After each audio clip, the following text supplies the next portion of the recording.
Je remercie les organisateurs de ces 2 journées d'inauguration de la Bibliothèque-Musée Inguimbertine de m'avoir convié à venir parler d'un très beau tableau de leur collection dont la restauration s'est déroulée entre 2019 et 2023 au CICRP, Centre interdisciplinaire de conservation et restauration à Marseille, dont je suis la directrice.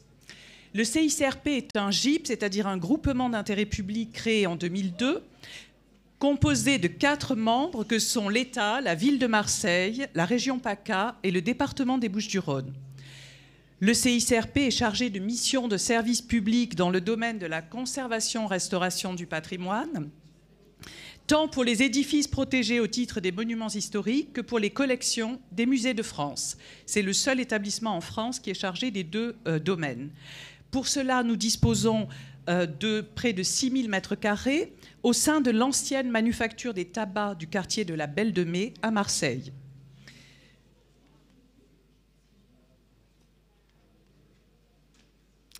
Donc vous voyez l'image en haut, relié par des coursives, un bâtiment est dédié au laboratoire scientifique et au pôle imagerie, tandis que l'autre, sur la droite, est consacré aux ateliers, avec près de 3500 m² d'ateliers et des espaces d'une taille unique en France, pour certains. Le CICRP apporte son assistance scientifique et technique à titre gracieux aux collectivités de la région PACA qui lui en font la demande, qu'il s'agisse de missions sur site ou d'accueil au sein de nos ateliers. Chaque collectivité propriétaire des collections finance la restauration de ses œuvres attribuées par marché public à des conservateurs-restaurateurs libéraux venant travailler dans nos ateliers où ils disposent d'espaces dédiés de très grands volumes, d'équipements techniques et scientifiques, ainsi que de l'assistance d'une équipe pluridisciplinaire. Vous avez découvert à l'écran l'Adoration des mages, ici, une fois restaurée et remise dans son cadre tel que vous l'avez vu ou que vous allez la découvrir au sein de l'Hôtel-Dieu. Il s'agit d'une œuvre de très grand intérêt dont nous pourrions parler pendant des heures, mais j'ai bien compris que ça ne serait pas possible. Mais aujourd'hui, l'exercice consistera essentiellement à vous rendre compte de sa restauration et à évoquer très rapidement son iconographie et son auteur en guise d'introduction pour d'autres conférences. Dans le cadre de son projet de transfert de la Bibliothèque-Musée Inguimbertine dans l'Hôtel-Dieu restauré, un ambitieux chantier des collections a été entrepris ici pour conserver ces collections, les restaurer, les mettre en valeur, ce qui a conduit près de 200 œuvres au CICRP. Et il faut ici saluer l'intelligence de ce vaste chantier piloté par la direction du musée, décidé et financé par la ville de Carpentras, tout cela avec le concours de l'État, la DRAC PACA, et sous son contrôle scientifique et technique. Rassembler ces œuvres au CICRP a permis de procéder à des études scientifiques, imagerie, analyse physico-chimique, etc., et également de penser de manière globale la restauration des collections, accompagnée par des comités scientifiques avec des historiens de l'art, des conservateurs, et bien entendu tous les conservateurs-restaurateurs et les scientifiques. Et il faut aussi saluer la trentaine de conservateurs-restaurateurs libéraux qui ont eu la charge de ces 200 tableaux. Après une étude préalable, qui est une procédure qui permet de faire un diagnostic détaillé de l'état de conservation d'une œuvre et d'identifier les problématiques de traitement, la restauration de cette œuvre a été attribuée à une équipe composée de Daniel Amoroso pour la couche picturale et Philippe Azaël-Massieu pour le support bois et le cadre. Ils m'ont autorisé à utiliser leur rapport de restauration pour présenter cette œuvre et je tiens à les en remercier. Quelle est donc cette œuvre et pourquoi a-t-il fallu la restaurer et comment s'est déroulé ce travail? L'Adoration des mages est une œuvre connue depuis fort longtemps. On sait que ce tableau, ce grand tableau, se trouvait dans la cathédrale Saint-Siffrin de Carpentras avant d'être affecté au musée en 1833 en échange d'un tableau de Mignard. Les spécialistes de la peinture en Provence se sont intéressés à cette œuvre depuis le XIXe siècle. Et c'est à l'un d'entre eux, l'abbé Requin, que l'on doit d'avoir publié un préfet, on en a parlé tout à l'heure, daté du 25 janvier 1500, montrant que l'œuvre déjà commandée au peintre Jean Changenet le 5 janvier 1491 fut achevée par un de ses confrères, Giovanni Grassi, après le décès du premier. Et donc ce second peintre commence en janvier 1496. La restauration d'une œuvre permet certes d'en assurer la conservation et la transmission aux générations futures, mais elle est aussi un moment privilégié de redécouverte, car en la débarrassant des couches qui l'obscurcissent et des interventions anciennes qui la travestissent, elle permet de reconsidérer le travail du peintre, sa palette, sa technique, son style. Je vais donc vous présenter ce patient processus de restauration de l'adoration des mages. Ici, vous avez en bas l'atelier bois du CICRP avec la restauratrice Danielle Amoroso et 2 panneaux carpentraciens, le Saint-Antoine-Abbé et l'adoration des mages, le comité scientifique en action. Donc, effectivement, je vous ai présenté tout à l'heure l'équipe de conservateurs-restaurateurs. Et j'avais mis cette photo parce qu'elle montre aussi un petit peu l'atmosphère dans les ateliers, où vous le voyez, vous avez sur une table eh bien, les dossiers d'œuvres et l'ordinateur qui permet de regarder toutes les images dont nous allons parler à l'instant. Ce travail, je le signale, a été fait pendant des années sous la direction de Jean Foisse, qui était conservateur général et responsable du pôle scientifique au CICRP. Alors, quand l'œuvre est arrivée, eh bien, elle avait été protégée par des papiers japon que vous voyez ici, pour que durant le transport, eh bien, il n'y ait pas de perte de matière picturale. Alors, vous avez ici la face et vous avez le revers avec ces différentes planches qui composent l'œuvre.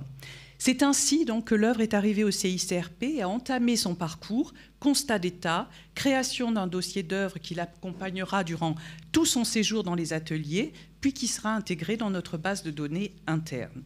Une fois préparée, c'est-à-dire lorsqu'on va avoir enlevé ces bandes de papier japon, l'œuvre est livrée aux photographes qui vont réaliser un dossier d'imagerie scientifique sous différentes lumières. Et c'est, vous le voyez, un apport très précieux à la connaissance approfondie de l'œuvre, c'est-à-dire qu'on va passer sous la couche picturale. Nous faisons d'abord une radiographie à gauche qui va nous permettre, qui est nécessaire pour les panneaux peints sur bois et qui va nous permettre de lire la structure de l'œuvre. On découvre ici ce panneau qui est composé de 4 planches assemblées à joint vif et consolidées, vous le voyez, ces traces blanches, par 3 traverses de restauration et également encadrées par des baguettes. Et vous voyez les petits clous, là encore, d'intervention beaucoup plus récente sur le pourtour à la périphérie de l'œuvre. La radiographie permet en outre de voir les lignes incisées de la composition, les galeries d'insectes xylophages et quelquefois un motif caché, comme celui de cette planche ici, qui n'existe plus sur la couche picturale et qui était absolument indécelable à l'œil nu. Comme la radiographie, au centre de l'image, la réflectographie infrarouge permet de pénétrer sous la couche picturale. Elle permet de découvrir un éventuel dessin sous-jacent. Elle montre la composition esquissée par le peintre au pinceau. Radiographie et réflectographie ont aussi révélé l'étendue des craquelures prématurées dans certaines zones, un phénomène très important sur ce tableau, qui ont été comblés ensuite par des mastiques et puis qui avaient été cachés à l'œil par des repeints. Enfin, à droite, vous avez un cliché sous ultraviolet qui révèle la fluorescence du vernis et les repeints posés à la surface qui apparaissent comme des taches plus sombres. Évidemment, on le voit mal à cette distance et c'est un cliché très très utile pour les restaurateurs qui permet de différencier les repeints de la peinture originale. Ce dossier d'imagerie est destiné à aider les restaurateurs lors de la phase d'étude préalable. Durant cette phase, nous faisons aussi des analyses physico-chimiques non destructives des matériaux composant la peinture. Et ici, elles ont été réalisées par un de nos chimistes et ces analyses ont permis aux restaurateurs de tester différents produits pour le nettoyage de l'œuvre. L'étude préalable permet ensuite aux propriétaires, c'est-à-dire la ville de Carpentras, le musée, de lancer un marché pour la restauration de cette adoration en disposant de toutes les informations nécessaires. La restauration qui s'en est suivie a porté tant sur le support bois que sur la couche picturale. Alors la photo, c'est un petit peu, on a l'impression que c'est horrible, qu'on torture l'œuvre, mais en fait, elle est extrêmement bien protégée. C'est la phase de traitement du support bois. Avant de commencer la restauration, les restaurateurs présentent leurs protocoles, leurs propositions lors de comités scientifiques afin que les décisions puissent être prises au terme de discussions collégiales, mais également interdisciplinaires. Vous voyez ici l'adoration installée en cours de traitement du support bois.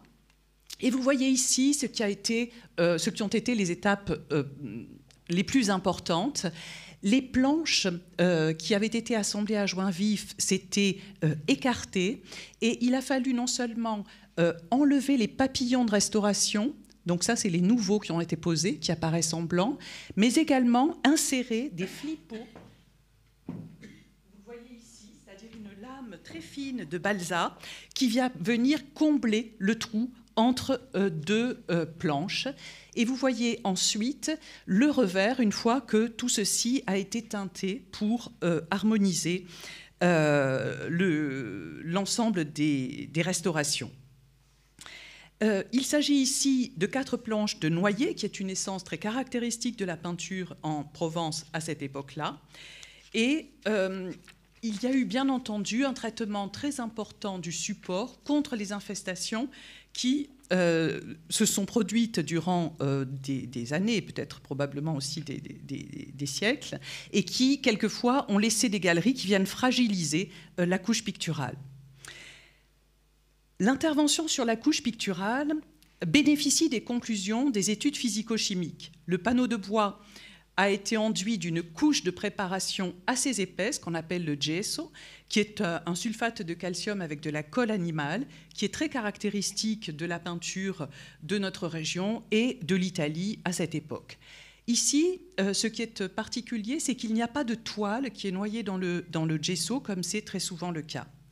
Il s'agit d'une peinture à l'huile avec une technique proche de celle qui était utilisée précédemment avec la peinture à tempéra chez les peintres que l'on appelle primitifs. La composition a été mise en place avec des lignes incisées dans cette préparation blanche. Et ensuite, un dessin au pinceau a été fait par le peintre pour poser l'ensemble de sa composition. Une étude par MFX, microfluorescence X, a permis de caractériser la palette originale du peintre, les verts au cuivre, l'azurite pour le bleu, le vermillon pour les rouges, des ocres brunes, des terres brûlées pour le brun, et également de vérifier que l'or des auréoles est posé à la feuille sur un bol rouge, technique tout à fait traditionnelle, tandis que les ornements, tels que la coupe dans laquelle Jésus plonge la main, ont été réalisés avec de l'or à la miction. L'œuvre a fait l'objet ensuite de différentes interventions, pas toutes datées, dont une après le premier quart du XIXe siècle, parce qu'on a repéré un élément chimique qui n'existe qu'après le premier quart du XIXe siècle. Et ces interventions se sont faites surtout dans le manteau bleu de la Vierge, qui était quasi complètement disparu, et dans les visages, vous le voyez ici, de Jésus, Joseph et Marie. Pour toute restauration, la phase de nettoyage et d'enlèvement du vernis oxydé, jauni, est une étape déterminante vers la redécouverte de l'œuvre. Ici, l'enlèvement du vernis a entraîné celui des repeints. C'est pour ça que vous avez ces zones ici qui apparaissent toutes blanches, dépourvues de leurs repeints. Et ces repeints avaient pour but de masquer, vous voyez, ces grandes craquelures qu'on appelle des craquelures prématurées qui créent de larges gerçures très gênantes visuellement. La phase suivante a consisté à réaliser des mastiques dans les pertes de matière. Vous le voyez ici, ce sont tous les points blancs, les traits blancs que vous avez. Toutes ces pertes de matière ont donc été mastiquées pour retrouver la planéité de la surface de la couche picturale. Vient ensuite la phase de retouche qui a considérablement amélioré la lisibilité de l'œuvre. 2 types d'interventions ont été décidées, un traitement illusionniste des zones lacunaires, comme par exemple ici, vous le voyez à gauche en blanc, et un jus coloré passé sur les mastiques de comblement des craquelures prématurées. La restauration a rendu sa lisibilité à l'image réalisée par Jean Changenet et Giovanni Grassi. Il s'agit du moment de l'adoration des mages. La Sainte Famille est disposée au centre, dans l'axe de la nef. Joseph-Marie fixe l'enfant avec douceur, tandis que celui-ci reçoit l'hommage des rois mages, peints dans les précieux vêtements de princes orientaux, selon la description de la légende dorée. L'homme âgé à la longue barbe, Melchior, l'homme jeune, Gaspard, l'homme noir, Balthazar, viennent offrir l'or, l'encens et la myrrhe à l'enfant Jésus.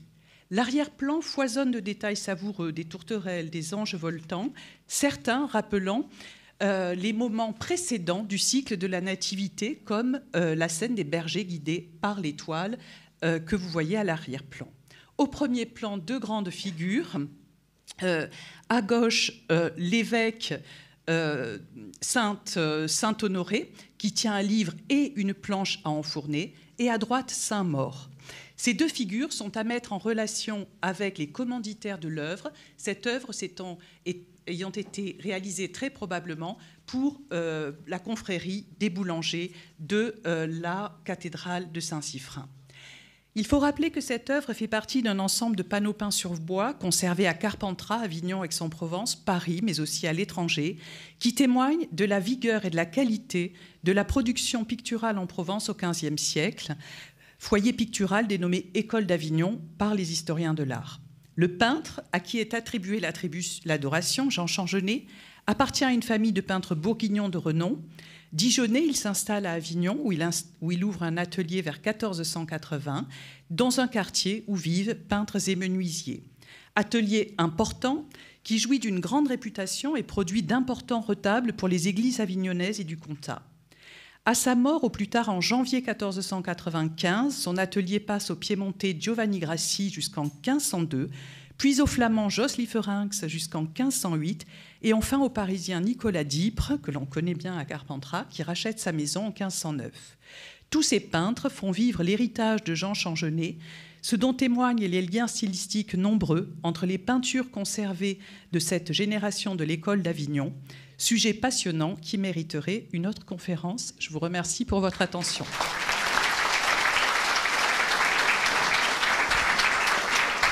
Merci beaucoup Dominique Vintin.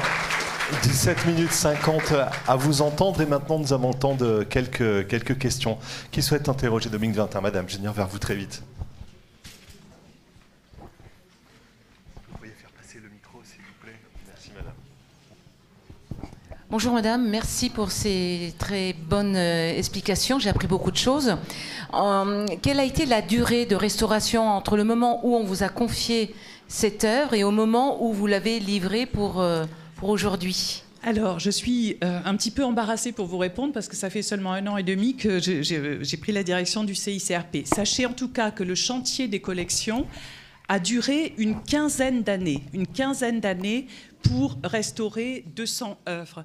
Mais dans cette durée, il faut bien sûr intégrer le temps de la restauration proprement dite, mais aussi le temps des études, le temps de la réflexion pour les conservateurs-restaurateurs. C'est une affaire complexe que de se confronter à une œuvre de cette importance. Et puis aussi les délais administratifs. Vous le savez, les institutions publiques doivent passer des marchés pour acheter, quels que soient les achats. Et donc, tout ceci va rallonger le temps d'intervention. Alors, pour vous répondre, j'ai regardé les dates des premiers comités scientifiques pour l'adoration des mages. C'était 2019 et elle est repartie du CICRP en 2023.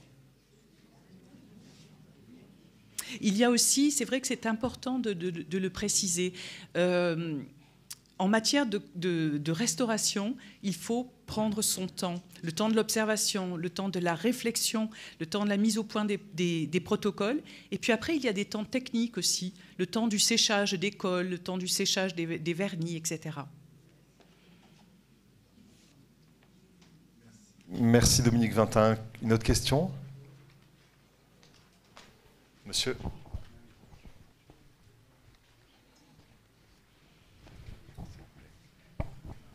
Est-ce que vous pouvez nous dire si l'imagerie scientifique et le travail d'études diagnostiques a permis justement identifier un changement de main, puisque vous avez parlé de 2 artistes qui auraient contribué à la suite de la réalisation de ce tableau, et comment est-ce que ça peut ou pas contribuer aux réflexions et à la recherche historique sur l'école d'Avignon dont les attributions font débat. Alors tout à fait, vous avez raison de le préciser, les attributions concernant l'école d'Avignon font débat, et particulièrement les attributions concernant Jean Changenet, vous le savez peut-être, puisqu'il y a eu à la fois une publication d'une conservatrice du Louvre, Sophie Caron, sur Changenet, également une exposition dossier autour du retable, de certains panneaux du retable de la vie de la Vierge qui se trouve au musée du Petit Palais d'Avignon, en lien avec une exposition qui avait été faite à Paris, au musée du Louvre. Et il y a également un autre groupe qui travaille sur la peinture de cette époque-là, à Genève, avec, à l'université, Frédéric Elzig et Carmen... excusez-moi, son nom de famille m'échappe, qui ont organisé un colloque intitulé Peindre à Avignon et donc publié les actes de ce colloque et notamment une étude sur cette œuvre de l'adoration des mages. Et c'est eux qui ont proposé notamment confirmer l'attribution à Jean Changenet, puis Giovanni Grassi, qui est cette fois-ci, on n'a pas forcément besoin de l'imagerie scientifique pour cela, puisque c'est déjà attesté par les sources d'archives. Alors pour répondre à votre question sur l'imagerie,